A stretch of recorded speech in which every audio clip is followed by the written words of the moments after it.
and that will be sent out probably sometime tomorrow. So we're going to cover a ton of information here. We want to make sure that we capture that, and you're able to go back and listen in on some of the points that Brandon will make throughout the webinar. So certainly keep an eye out for that recording. Also attached to that is going to be a survey. We are constantly seeking your feedback as students and alumni here at WGU. We want to make sure that we're bringing you the best type of sessions that you're interested in, that you feel that there's going to be value in that. Really, one of the reasons why we have this type of webinar is because of that feedback. So we just ask if you could take the time to fill that out. I will share that link in the chat here at the end as well. It should take you no more than 2 minutes. Like I said, we really try to base these sessions on your interests and things that you want to learn more about. So certainly make sure you are sharing that feedback and providing that to us so that we can offer up things that you are interested in. So without further ado, like I said, I am so excited for this. Just talking to Brandon, hearing his story, how he's kind of navigated his career. I think it really speaks to a lot of what our WGU students and alums are going through, or maybe are thinking about going through. They just don't know how to take that next step. So really excited to introduce Brandon Hurst, who is a visionary entrepreneur, investor, and business strategist. So Brandon, thank you for taking some time in your busy schedule to come in here and chat with our students. I'd love to kind of start us off, and I'd love to, if you could start by sharing, your story, your career journey, what led you to become an owner and operator of a few Chick-fil-A franchises here in the amazing state of New York. For all of those, I don't know if we have any NBA fans, but as a proud New Yorker myself, the Knicks NBA champs after 53 years. So I'm going to throw that in there as much as I can over the next year. So Brandon, I would love to kind of, hear a little bit about you and see if some people can relate and kind of attach to your story. Yeah, absolutely. Well, RJ, thank you so much for giving me the opportunity to join the WGU community. I'm super excited and absolutely can relate. I think back in 2011, I was one of the early adopters of virtual online learnings, that whole world. I actually received my MBA through Keller Graduate Management School through DeVry University. So I totally understand, and my heart and love goes out to all of the students of the WGU community. And so, would love the opportunity to share a little bit about my journey and just how I got to become one of the highest grossing Chick-fil-A franchise owners in the entire chain. But I think before I start, it's important to know that my journey started well before Chick-fil-A. And I always tell people, leadership and entrepreneurship is one of those things that you have to think about overcoming adversity, and just living in those moments of taking risks. And so my entrepreneur journey actually got started with my mom. So when I was born, my mom was unfortunately diagnosed with congestive heart failure and given a short period of time to live after that. And so things became tight around the house. We were placed on government assistance. And so as a way to kind of solve and pitch in, like, these wheels were turning. And so one day my mom had this huge jar of dill pickles, and I don't know what came over me. I decided to take those pickles and sell them to my friends in the neighborhood.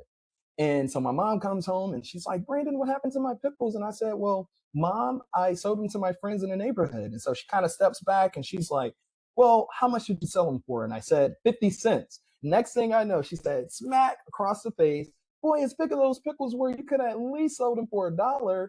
And so all I remember from that day, besides the infamous slap, was chasing my friends down the street saying, hey, my mom said you owe me 50 cents more for those pickles.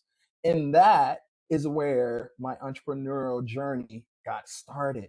And so curiosity began to grow, so much so that I remember I had this hard shell Ninja Turtles lunchbox, and that day gave us the idea to become the neighborhood candy lady or candy house, if you will, for the neighborhood. I grew up Southeast Atlanta, just outside of the city.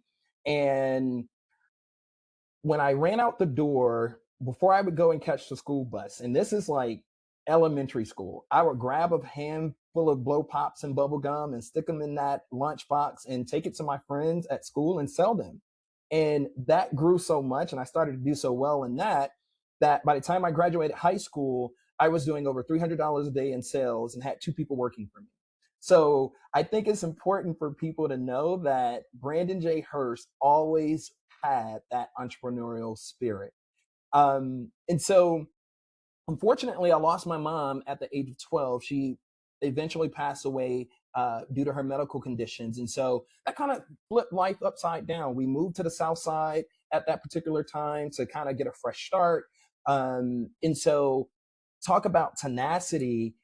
When we moved to the South Side, I was adopted by my younger aunt, my older brother and I. And so we were just trying to traverse and figure out ourselves as we were transitioning. My brother's 6 years older than me, so he was trying to transition at that time from early adult to adulthood, and myself from middle school into high school.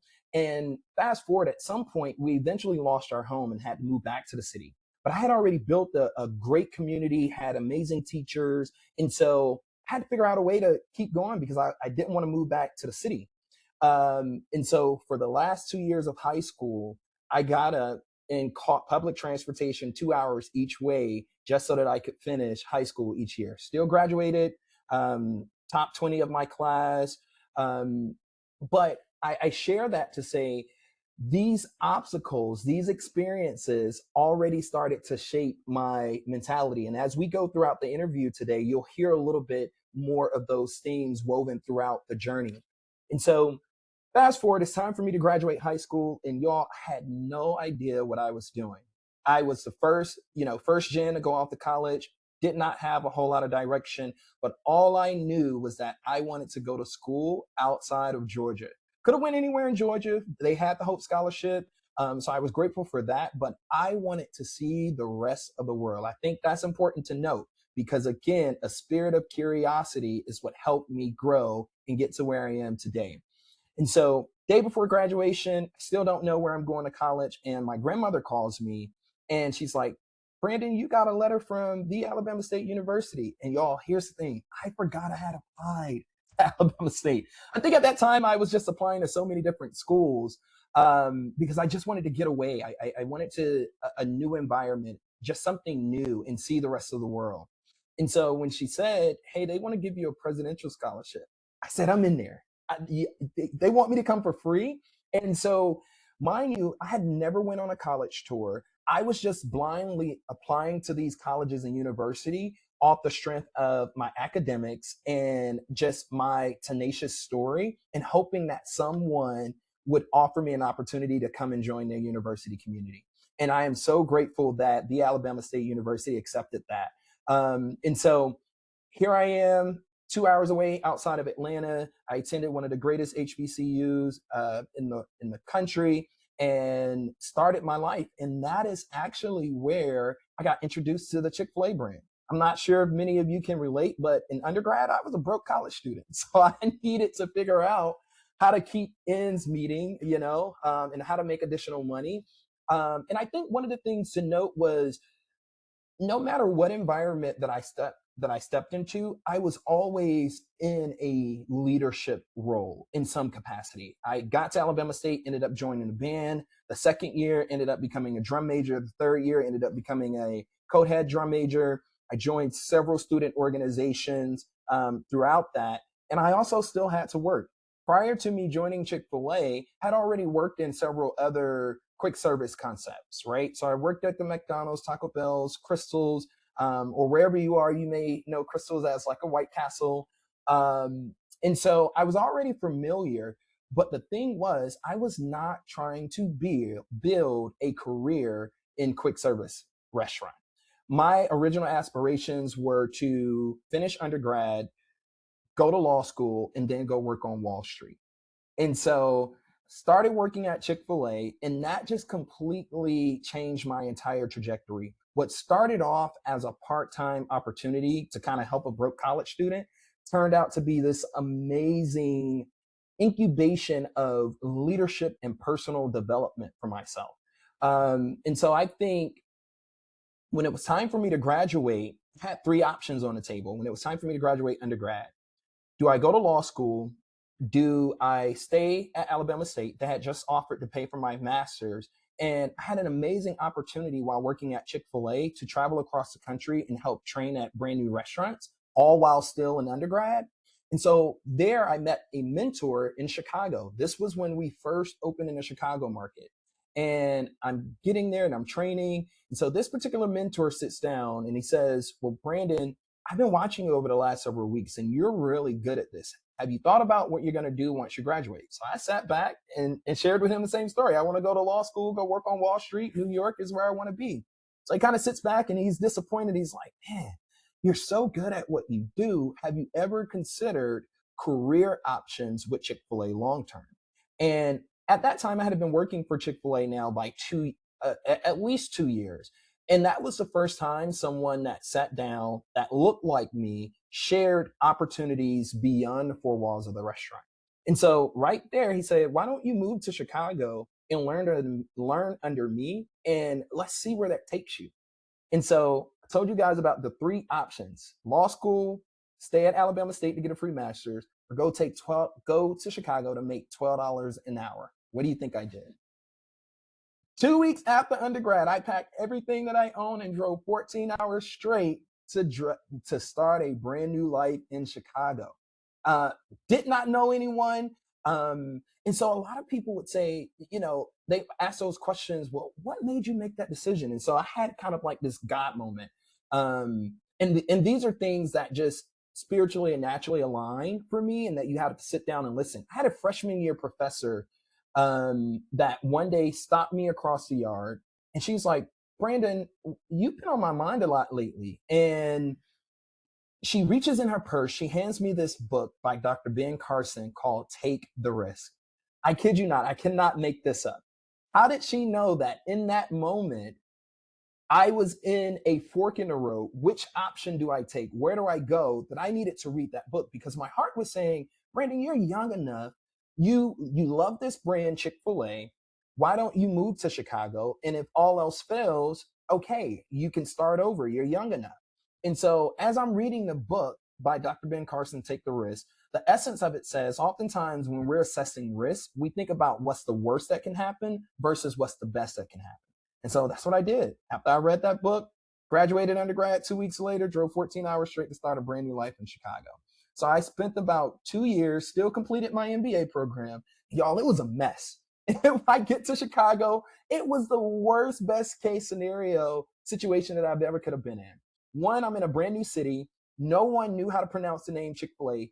We were giving away thousands of sandwiches or trying to give away free food at the train stations. People did not recognize the brand. Even with the team that I had to build and that I had to source, it was such an amazing opportunity, but one of the biggest undertakings and challenges at my young life and at that stage of life. And so not only was that the most challenging part, the mentor that actually recruited me ended up leaving me 2 weeks after I got to Chicago. So I'm like, what? Dude, I moved all across the country to learn under you, and now you're leaving? In hindsight, what that did, the 2 years that I had an opportunity to work in the Chicago area, y'all, I was getting a master course in how to build and run my own business. And that is so powerful. I could have easily taken the mindset of, oh, this is just fast food. I don't see the light at the end of the tunnel. And there were moments where I wanted to quit in that. But what was so profound about that moment, that particular opportunity, was I worked for a franchise owner who essentially allowed me to use their business as my own laboratory. The mistakes that I was making, you couldn't have put a price tag on that.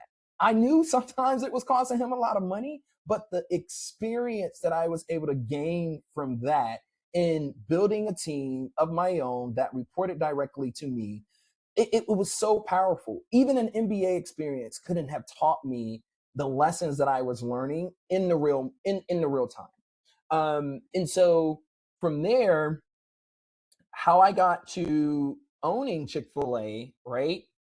A friend of mine called me and said, Brandon, do you know one day Chick-fil-A is going to open in New York? Right? So I can't make this up, RJ. People are calling me like, yo, Chick-fil-A is going to open up in New York. And here I am, another divine time moment. I'm like, God, you have a really funny way of showing me how you operate. And so I said, man, this could be a great opportunity for me to still realize my dream of living in New York, but I just may be selling lots of chicken and not practicing law.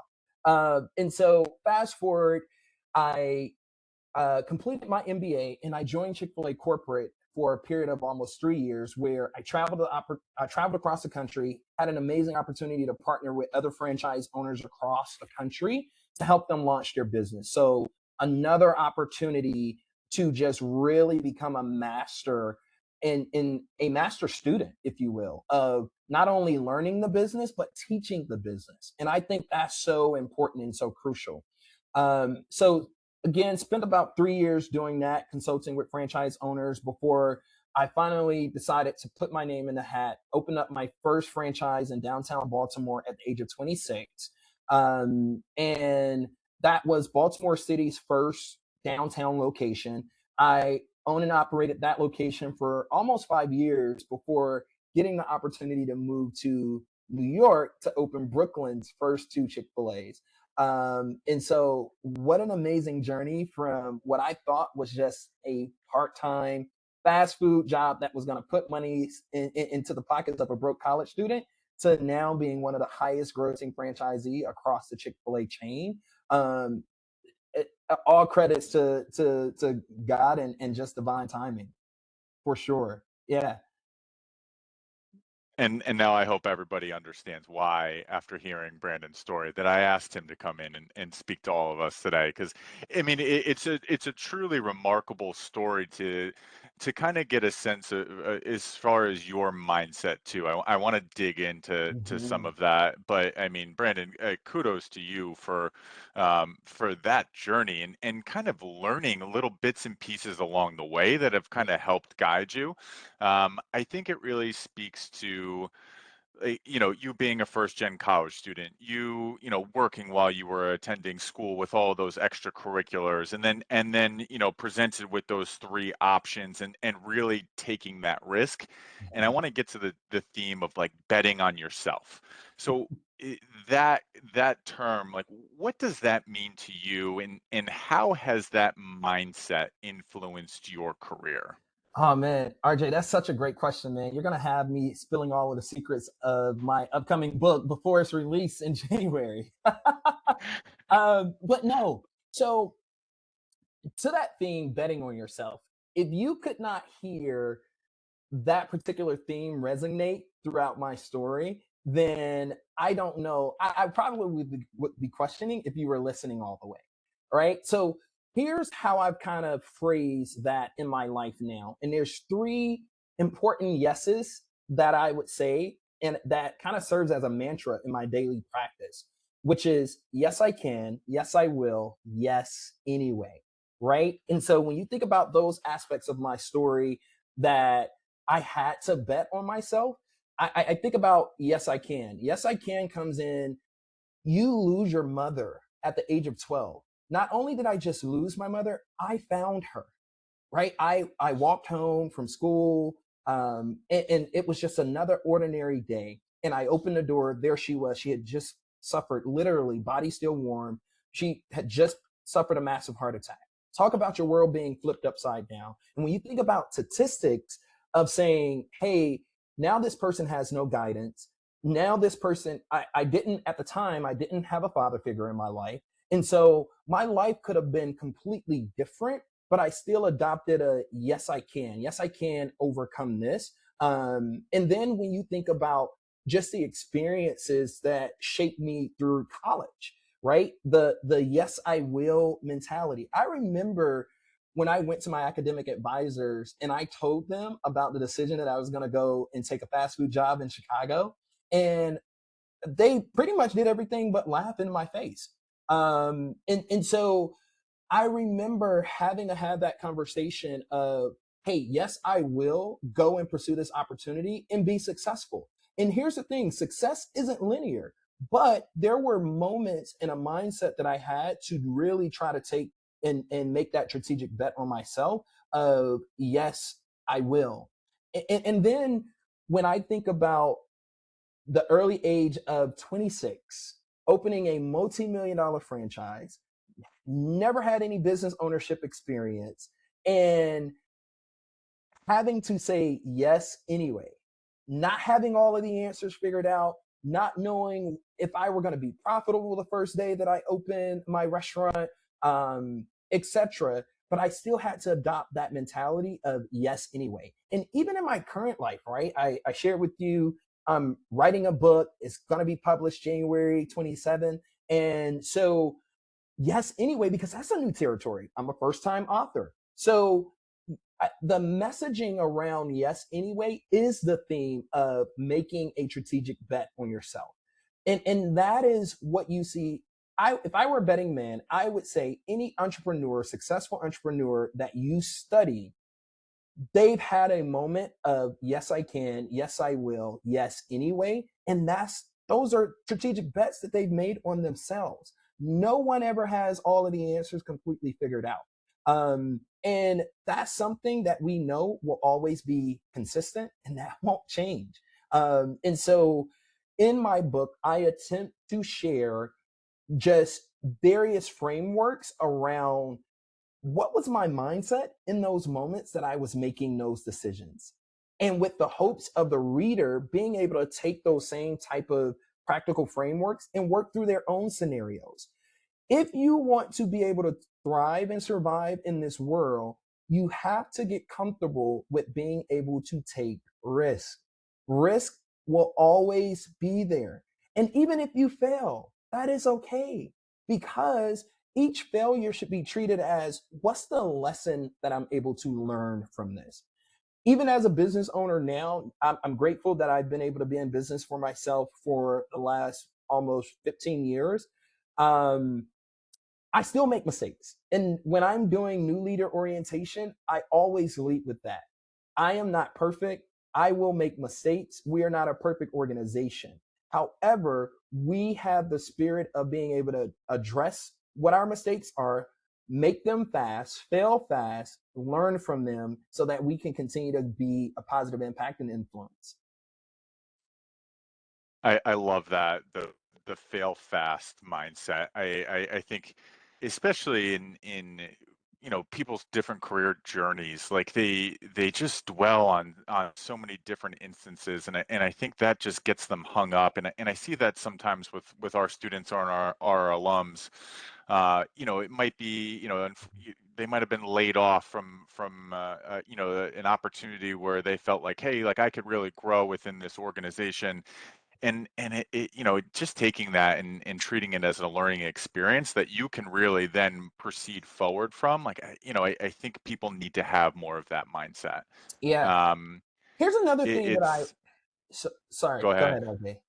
No, go ahead. Here's another thing that I would share about that in around my mindset and strategically betting on yourself. I share the story of I work in fast food, right? But again, it's so much bigger than that. Today, I have over 200 plus employees, have other multiple businesses that have been stemmed from that, or that's driven from the income that I earn from the Chick-fil-A business. Um, but I think my mindset, and it will always be a mindset, is no matter where I am, I always try to put my best foot forward. Several weeks ago, I had an opportunity to speak before 400 HBCU students. And that was one of the lessons that I shared with them around just being able to be out there. Don't underestimate the power of one opportunity being the next stepping stone to something greater, right? Had I just had that immature mindset of, oh, this is fast food, this is fast food, I wouldn't be able to sit here before you today and share such an amazing story. And so many times I come across individuals who are at that impasse. They're trying to figure out, should I stay? Should I go? What are you looking for? What are you afraid of? And how can you anchor yourself, even if it's just temporary? Could this be the connecting bridge to something greater? And then how can you, your place of employment should be served as a two-way street. Again, I think about my time back in Chicago. That business owner was allowing me to use his business as a laboratory. Yes, I was working hard. Some days I fell asleep in the restaurant from the night before because I was doing an MBA and trying to launch a brand new concept in a market who had no idea. But think about the learnings that I was able to take away from that and how I'm able to apply that to my businesses today. And so I would encourage individuals who may be in that impasse is it may not be the opportunity that you want today, but it could be the opportunity that bridges you to the next best thing. Keep that in mind. I cannot stress that enough. I love that. And kind of that kind of same train of thought. eh, And I hear this from so many people that do end up going and starting their own business, or maybe join an organization and things don't really work out the way that they thought it would. With entrepreneurship, oftentimes that comes with a lot of challenges and uncertainty. Can you share, maybe there was one setback or obstacle that you ended up facing, and what did you learn from that experience and apply it to, maybe it's, you're as a business leader?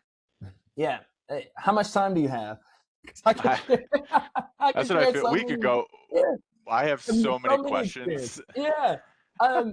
I think back to my journey when I was 26, and I didn't share all of this, but the first time that I put in an application to become a Chick-fil-A owner, it wasn't a yes right away. It was a no, not yet. Hey, we see a lot of potential in you. And in that moment, I could have chose to walk away, right? But I still stayed anyway because I knew that what I was doing was bigger than me. What I could do would become bigger than me. I think about the impact that it had on me, and I thought about the impact that I could have on other individuals. And so I think being comfortable with rejection and understanding that rejection is sometimes a redirection. Multiple times that comes up in the space of entrepreneurship. Even today, a lot of people think you're getting a business in a box when you buy into a franchise, and particularly with Chick-fil-A, but they don't realize is I still have to be a part of the community. I still have to go and build those sales, and not everyone may be a fan of the brand. Right? I hit those obstacles in New York. And so I still have to get up, even in the face of like rejection and hey, no, we don't think there's alignment, brand alignment, etc. I still have to get up and say, all right, what's the next best alternative? What's the next best course?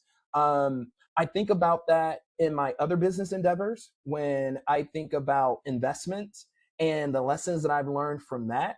We talk about being able to fail fast. Trust and believe, document, document, document. And what I document is the journey, not just the transaction, because 9 times out of 10, what you face today has a way of showing back up tomorrow. And so learn how to document those experiences so that you have a frame of reference to go back to and say, well, how did I face this in this particular moment? Um, I think about other challenges, right? New York, man, doesn't make it easy for business owners. And I'm dealing with issues right now that stemmed from 7 years ago when we first opened. And I'm like, what rock did you find that under? And that just goes to show you that being able to get rid of problems is not likely, but how do you solve them? How do you overcome the adversities and the obstacles that are placed in your way?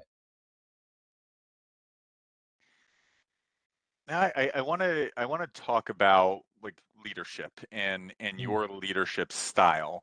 How has that evolved? I mean, you shared all these different experiences. How has that evolved over the course of your career, and what qualities do you believe make an effective leader? Ooh, very good question. One, my leadership style has definitely evolved over time. And I've had to evolve it because of the people that I work with, the people that work with me on my teams, the growth of the business, the complexity of the business. I give you case in point. When I first started, young, eager, and I felt that leadership meant being there all of the time, helping to solve all of the problems, and wearing multiple hats. And at times, that particular season, whatever you may be in, may require that, but you have to be able to recognize when it's time to change. And so when I think about my own leadership style, is I am what you call an empower leader. So I love to empower my team to make decisions. And here's why. I don't want my business cap to be placed on me or me as a leader to be the bottleneck. And sometimes with that, I have to train my leaders how to get comfortable with taking risks, how to be comfortable with making those mistakes, because that is what builds real ownership within an ecosystem, right? Yes, your name may not be on the titles or the official documents. All of those things don't matter, but I am giving you the autonomy to make key decisions in my business. And so I want to be able to empower you, equip you, make sure that you have the skills and the tools necessary so that you have real ownership and a sense of ownership in the day-to-day decisions that are being made within my business. Um, I think certain situations require a different approach, a different stance. And so the greatest leaders that I've learned from are those who know how to recognize the current situation and they know how to adapt their leadership style to that approach. Um, and I think that takes a great deal of high emotional intelligence, especially when you're in a people business. Anytime that you're serving a product, yes, you may have a product, but you're still service and you're still interacting face to face with other people. And so you have to have a great level of emotional intelligence, especially in this world that we're operating in now, where everyone's so afraid about AI and AI coming in to replace. And I shared this several weeks ago as well. One thing that AI can't ever do and will not do is have a level of emotional intelligence to care about the human being. AI is an input output type technology, right? You hear people talking about here's the best prompt and here's how you do that. And the greatest leaders that I've had an opportunity to study and learn from are those who have such a high level of emotional intelligence. They know how to adapt, they know how to move in various situations because, as you and I both know, the world isn't linear. Situations aren't linear, right? And so you have to be able to adapt and have a high level of discernment as it relates to that. This next one, I feel like my entire department would not be happy if I didn't ask something along these lines. Yeah. Um, when hiring and developing talent, Mm-hmm. um, what are some of the characteristics that stand out most to you? Ooh, that's a very good question. Um, Here's what I look for specifically in leaders. I look for how they try to show results that's been accomplished through others. I think that's the number one top priority for me is because we're such a collaborative organization. Oftentimes when mistakes are made, my number one question is not who made it. I think about what's the root of the issue and how are we problem solving for it, and then we can kind of go back and talk about, okay, well, who was responsible, and then how do we rally around those individuals? Is it a skill gap? Is it something that we need to help them close so that these mistakes aren't happening again? So oftentimes when I'm assessing and I'm interviewing leaders or candidates, I look for those type of character traits of, do they know how to achieve results through other people? Yes, they know how to talk about themselves and talk about the results that they've been able to achieve, but how do you train others? How do you develop others? How do you show ownership of results for something that may not necessarily have your name tied to it, but those are things that are still important. And I would argue that many other organizations and companies look for the same characteristics because Very seldom are you operating in silo.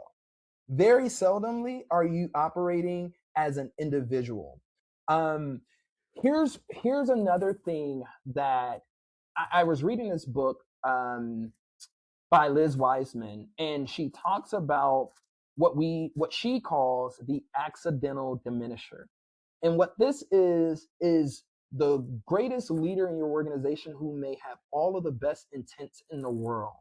However, they are the Superman. They struggle with the Superman Superwoman syndrome, meaning they try to do it all themselves. And when you unpluck those individuals, although they have all the greatest intentions of the world, things around them start to collapse. Why? Not because they did not have the best intentions, but because they failed to develop, they failed to train, they failed to share ownership and real responsibility. That's so important. And so she coined that, and I'm paraphrasing here, as what she called as an accidental diminisher. Man, when I read that book, I'm like, oh, she's stepping on a lot of toes, because I know I have some accidental diminishers in my organization, and they have all of the best intention. But when you unplug them, does the business still sustain or does it crumble? And I try to assess, I get real deep in my interview process because I want to understand the individual, right? And how they think, how they make decisions. And so we may go layers deep. Tell me about a time you made a decision, right? And a decision resulted in this. When a candidate goes and they make up a scenario, 9 times out of 10, they haven't truly lived that experience, or they haven't spent enough reflective time understanding what it is that they do. And that's so important because you need to be able to have real concrete answers. I tell candidates and even the leaders that I'm developing in my organization, you have to learn how to effortlessly flow from what I call the 50,000 feet answer down to the ground zero answer. And some may say, okay, that may be the high level strategic thinking, and then that may be the low tactical. And how do you ebb and flow between those two effortlessly? It shows between the tiers of candidates that you may be interviewing. And I love that point as far as like when it drives me nuts when people make up scenarios, 'cause everybody has, at some point has failed along their career journey.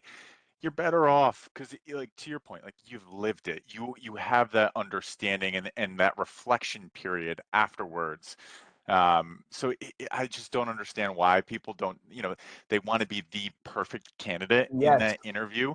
And you don't realize, like, you make yourself look worse when you make up situations like that, because you can almost tell on people's expressions. I don't care how great of an interviewer you are, like, you can tell when people have actually lived those situations. Yeah. I don't know why people are afraid to share those experiences. Here's one question that always stumps a candidate. Tell me about a time you made a decision in the past and it resulted in complete failure. And you start to see them sweat, right? Because somewhere along the line, our mindset, we were trained somewhere to say, "Oh, well, it's not right to talk about our failures." Yes, it is okay to talk about your failures. It's not okay to just talk about your failures and not share what you did to create the solution or to come out of that, because that's what makes you the ideal candidate.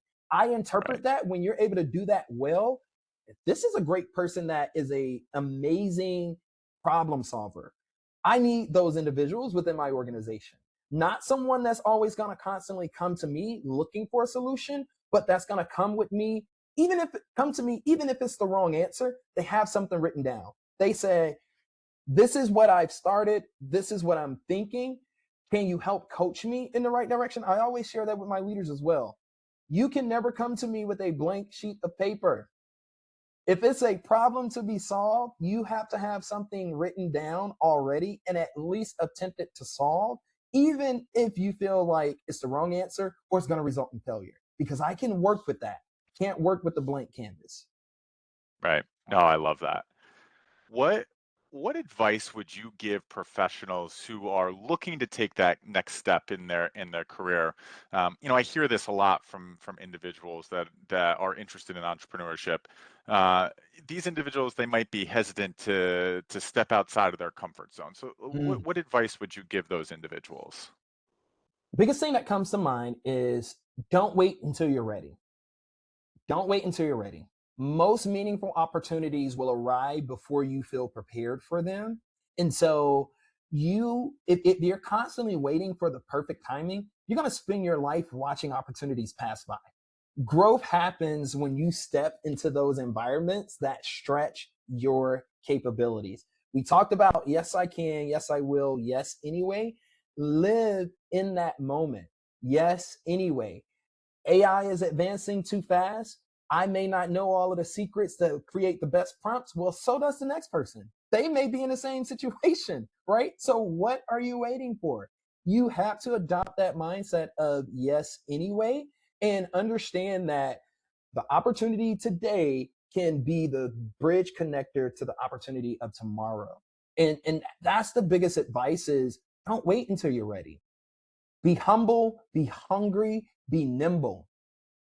Hungry, humble, nimble. And like adopt that. The nimble piece comes from, okay, you get hit with a little bit adversity. Can you stomach that? Can you pivot? Can you change? And the last piece of advice that I would share, never forget that when you're job searching, you're looking to add value. How are you going to add value? Sometimes candidates miss the opportunity to share how they are going to add value to the company. We talk about skills, but sometimes we miss the mark in saying, here's what I can do for you, here's what I will do for you, and here's the value that I'm going to add. If you're too heavy looking for what's the value that the employer is going to add to you, that's an unbalanced equation. So, how do you balance it?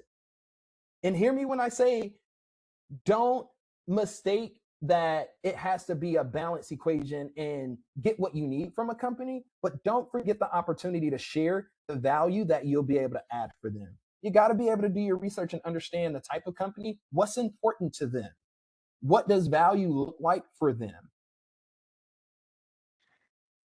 Looking back on your career journey, what is one lesson you wish you had learned earlier on in your career? Ooh,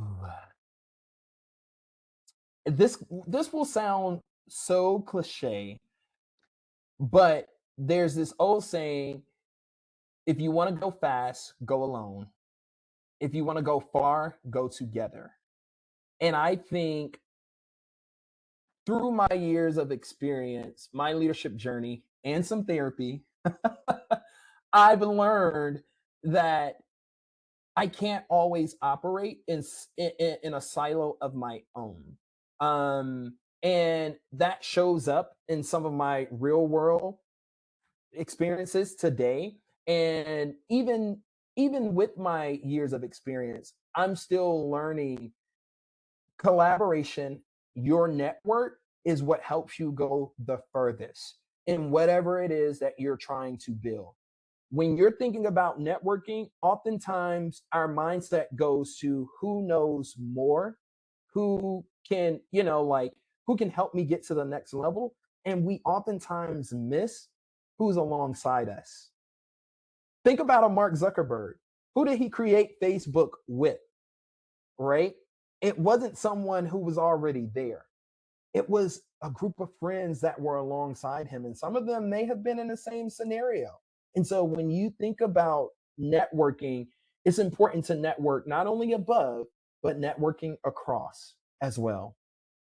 And having the mindset of who's coming after me that I can network with and learn from as well. I think committing to being a student for life, that also helps. Um, the moment as a leader, I adopt the mindset and principle. The moment I stop learning and growing, that is the moment that I indirectly put a cap under people who are under my leadership. And we call that the law of the lid. My team will only be as great and be able to reach their potential as what the lid is. So if I stop, my team is eventually going to hit that lid. So I'm always constantly trying to grow and what that looks like as a leader. I'm watching the time here, and I hope everybody realizes I must have cut out at least 5 or 6 questions that I did want to ask Brandon, just because I want to hit on a couple of key points, and then we want to get to a couple of questions from those attending. So the last one that I have, Brandon, if attendees can leave today or leave today's conversation, Mm-hmm. remembering one piece of advice, what would you want it to be? Your current circumstances don't have to determine your future. Where you start is not nearly as important as the decisions you make from this point forward. I hope that through this conversation that I've been able to add some type of value, transparency, and authenticity that will help inspire you to go and make that next leap of faith. Go and strategically bet on yourself because there's someone else out in the world that's willing to do the same. And so that's what I hope that you are taking away from this mindset. And I'll end with this. One of the purposes of me writing my book, Outthink Yourself, was the answer to the question of, Brandon, how did you become so successful? And oftentimes, the typical person is expecting a 1, 2, 3 type answer or an easy formula. And that can be furthest from the truth. You ever heard the phrase outthink your competition? What I do in my book, Outthink Yourself, is I challenge the reader by asking an opening question. What if your biggest competitor was you and the way that you think? Think about that. What if your biggest competitor was you in the way that you think? And so through my journey, through my book, I share my experiences and practical frameworks that readers will be able to walk through and apply to their own lives so that they can take the next leap of faith that will ultimately land them for the opportunity that they want. All right, we're going to get to it. There were some questions in the chat, and I want to get to them. Jade had a question. How do you truly discern situationally when you take a certain strategic risk versus when you may need to ground and pace yourself? Repeat that one more time. How do you truly discern situationally when you take a certain strategic risk versus when you may need to ground and pace yourself? Mm. The difference between making a decision strategically and knowing when to ground yourself is called margin. Oftentimes, people don't allow themselves margin, white space, reflective time to understand what the scenario is. I give you an example of how I intentionally designed margin into my life. Wednesdays, outside of today, typically Wednesdays are my days off, right? And so when I get done with this call, I am going to go out there in the park, soak up some great sun with an amazing book in my hand, and allow intentional time for me to reflect, process, decisions. There's this phrase called decision fatigue, and it is real. And if you don't learn how to slow down, to give yourself that margin to reflect, to think strategically, you're not going to be able to make the right decisions that you're hoping for because you're not allowing yourself to slow down and truly understand the process and how to truly make those strategic decisions. And so I also think about the importance of having wise counsel around you and who's your team. I talk about that too when you're trying to get into business and as an entrepreneur. Most people think your team is your lawyer, your accountants, all of those things. Yes, textbooks, that's real. But who's your trusted advisory team? And typically that's 2 to 3 individuals who you trust. Sometimes I shared earlier, I'm in therapy. That's a part of me having discernment, right? I have someone that has an unbiased opinion of me who I'm allowing to speak into my life. Not because I'm crazy, but because I'm intentionally trying to create an opportunity to be intentional to create margin. So I hope that answer helps. But slow down and build in that intentional time to build marginal reflective time into your life. The next question that came in, how do you overcome risk aversion and the dislike of putting yourself out there to pursue entrepreneurship? Ooh. All right. So now, again, framework. There's a risk framework that I've created to help me come up with the answer to that and how I cope. And I love the way that they phrase the question. How do you become comfortable essentially with risk? And for me, that's I spend time understanding what are my real realities. I investigate all of the different types of scenarios. And so there's a best case scenario, worst case scenario. I make sure that I seek counsel around the decisions, right? And then I know what my pivot and contingency plans are. And I think that last one, knowing what your contingency plans is, if you don't do what I said originally, create margins, how are you giving yourself time to think about what contingencies are? So think back to the example I shared earlier when I ultimately made the decision to move to Chicago. Before I did that, I did seek counsel, but I also said, I'm young enough. So if this fails, I'm going to go back to Alabama State and humbly ask if they will honor the same offer, which was to pay for my master's anyway. So when I did that, I created a safety net. So that made the risk that I was taking a little bit more acceptable. Does that make sense? So I knew what my pivot plans were going to be, even if those could have blown up. But I would argue you can't walk into any type of company and they not have a contingency plan. PR firms, that's a contingency plan. Something happens, we got to pivot. You having a state of emergency, that's a contingency plan. So as an entrepreneur, to help yourself get comfortable with taking on more risk, create margin, but then also make sure that you know what your pivot plans are going to be. I'm watching the time here, so I'll give people another minute to post any questions that they might have in the chat. Just a reminder, the session is being recorded, and that will be sent out sometime tomorrow. I would highly advise people to go back and rewatch this. This has been fantastic. The information that Brandon has shared, not only just your story, Brandon, but kind of going through like your thought process on some of these decisions. It's just phenomenal. So definitely keep an eye out for that recording. I also posted in the chat here the survey, the feedback form. If you could take the time to fill that out, like I said, we would really appreciate that. It'll also be attached to that recording, so certainly take advantage of that. Let's see, I think we did. Yeah, there is another question. Thank you for sharing your leadership journey. One thing that stood out to me is how much operational discipline it takes to run a successful Chick-fil-A location while protecting the guest experience. As someone studying cybersecurity with a GRC niche, I'm curious, what risks do you think future leaders should understand better in restaurant operations, technology, or customer trust? Um, would love to kind of get your thought process there. So that's another great questions, man. You guys are on fire.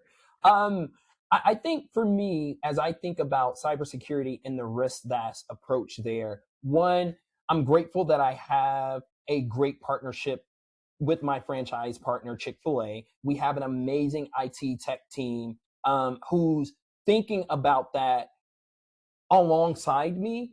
But at the restaurant level, I think about the due diligence of my team, how well I train them, and compliance aspect, even down to the simplest things of every 3 months, I make my leaders sit down, even if it's just a 20-minute like reiteration training on cybersecurity. The technology is advancing so fast.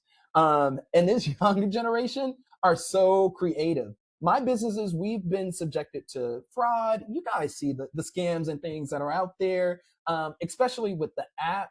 So at the restaurant level, from an operational perspective, we try to focus on more so what we can observe physically inside of the restaurant, from a hardware type perspective. We're constantly checking those things from cybersecurity.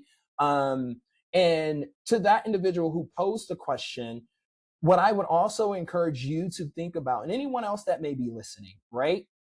I think that question that you pose is the perfect scenario of thinking beyond what the opportunity is today. Chick-fil-A is a multi-billion-dollar enterprise. And I shared with you, there is opportunity. My thought partner, my business partner in this is the franchisor, which is Chick-fil-A. They have a whole IT cybersecurity team that's dedicated to these type things. But if you only adopt the mindset of, oh, it's fast food, you could be missing the opportunity that could very well be for you. So I love that you asked that question. So take that same mindset and that methodology and apply it to somewhere else, right? I challenge some of my leaders, when you think about the different avenues, like Coca-Cola, let's take them, right? Coca-Cola has the recipe for the beverage. Who designed the bottle? Who designed the label? All of those are different companies that are generating revenue in some capacity.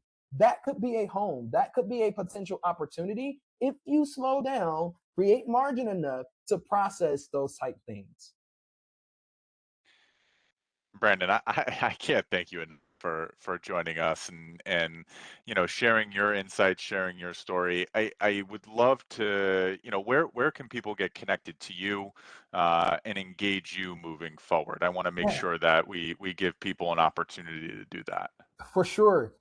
So you can follow me on all of my social platforms at I am Brandon J. Hurst. So I am my name, J. Hurst, Brandon J. Hurst. And I think that we're going to be sharing a free leadership guide, number one, with all the attendees.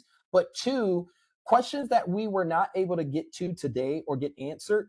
I've been building this newsletter community where I get an opportunity to answer questions and I share them, because I think a part of my success has been because of the people who was willing to share knowledge and information. And so however I can do that, that is just one way in which I could channel that, is through my newsletter community. And so yeah, follow me there on socials, and also join our newsletter community. Ask your questions. Every newsletter, I always say, respond. Let me know what your thoughts are, because I am reading, I am getting those responses, and you may see your answers being answered in a follow-up article. We will be sharing that out. So in the follow-up email that has the recording, the survey, the feedback form, we will be sharing that. So keep an eye out for that as well. Brandon, again, thank you so much for joining us today. I think the insights are just, you can't stack up against that. I can have an employer come here and talk about their opportunities. It doesn't hit home like this, and so we so thank you for taking the time, coming in and sharing your insights. We will certainly, I'm going to have to tap you moving forward to doing another iteration of this moving forward. Awesome. It's been a pleasure. Thank you all so much. Thank you to the WGU community and everyone that attended today. RJ, I'm forever grateful for the opportunity. Thank you, my friend. Anytime, anytime. All right, everyone, go enjoy the rest of your Wednesday. We'll let Brandon go enjoy his book out in the park.